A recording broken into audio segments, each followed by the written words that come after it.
வணக்கம். நான் doctor Muralidharan, Dhanya medical சென்டர்லேருந்து பேசுகிறேன்.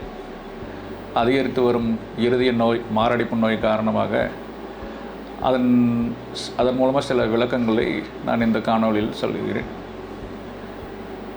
மாரடைப்பு வருவதற்குண்டான முக்கிய காரணங்களில் 2 வகையை நம்ம பிரிக்கலாம்.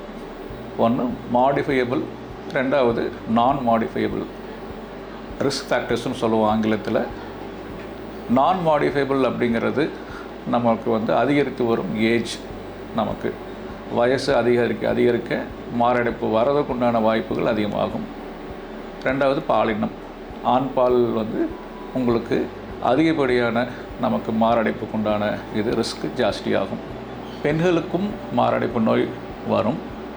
அவங்களுக்கு மாதவிடாய் முடிந்து ஒரு 5 அல்லது 6 வருடம் கழித்து மாரடைப்பு வருவதற்குண்டான ரிஸ்க் அதிகமாகும்.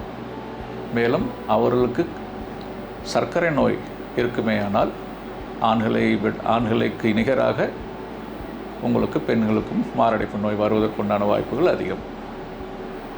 இது எல்லாமே நான் சொல்கிறது நான் மாடிஃபையபிள். மாடிஃபையபிள் மாற்ற முடியும். என்னென்ன காரணிகள், ரிஸ்க் ஃபேக்டர்ஸ்? ஒன்று ஸ்மோக்கிங், புகைப்பிடிக்கும் பழக்கம், புகையிலை உபயோகித்தல். அது எந்த வடிவங்களாக இருக்கலாம், ஹான்ஸாக இருக்கலாம், இல்லை நமக்கு புகையிலை புச்சு பண்ணுறது மாதிரி இருந்தாலும் உங்களுக்கு ரிஸ்க் அதிகமாகும். ரெண்டாவது நமக்கு ப்ரெஷர், ஹை ப்ரெஷர், அதாவது இரத்த அழுத்தம் அதிகமாக இருந்தால் மாரடைப்பு வருவதற்குண்டான ரிஸ்க் அதிகமாகும். மூன்றாவது சர்க்கரை நோய்.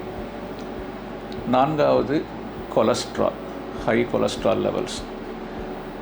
இது இல்லாமல் இந்த அவசர உலகத்தில் நம்ம ஃபாஸ்ட் ஃபுட்ஸ், ஜங்க் ஃபுட்ஸ்னு சொல்லக்கூடிய இது அதிகமாக உட்கொள்ளும் போது நமக்கு உடல் பருமன், அதேமாதிரி உடற்பயிற்சி இல்லாதது, இது எல்லாம் கூட நமக்கு மாரடைப்பு வருவதற்குண்டான ரிஸ்கை அதிகரிக்கும். அப்போது இதையெல்லாம் நம்ம மாற்றிக்க முடியும். இதெல்லாம் நமக்கு கண்ட்ரோலாக வச்சுக்கும் பொழுது நமக்கு மாரடைப்பு வருவதற்குண்டான வாய்ப்புகள் நம்ம கம்மி பண்ணிக்க முடியும். வராதுன்னு கிடையாது, குறைச்சிக்க முடியும். எப்படி? நமக்கு ஆரோக்கியமான உணவு, நல்ல உறக்கம், உடற்பயிற்சி, இது நம்ம ரெகுலராக செய்யணும்.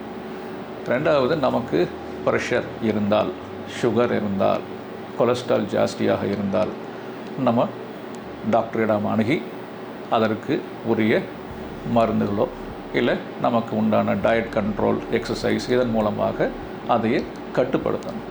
இதை நம்ம கட்டுப்படுத்தினால் நமக்கு மாரடைப்பு வருவதை நம்மால் தடுக்க முடியும்.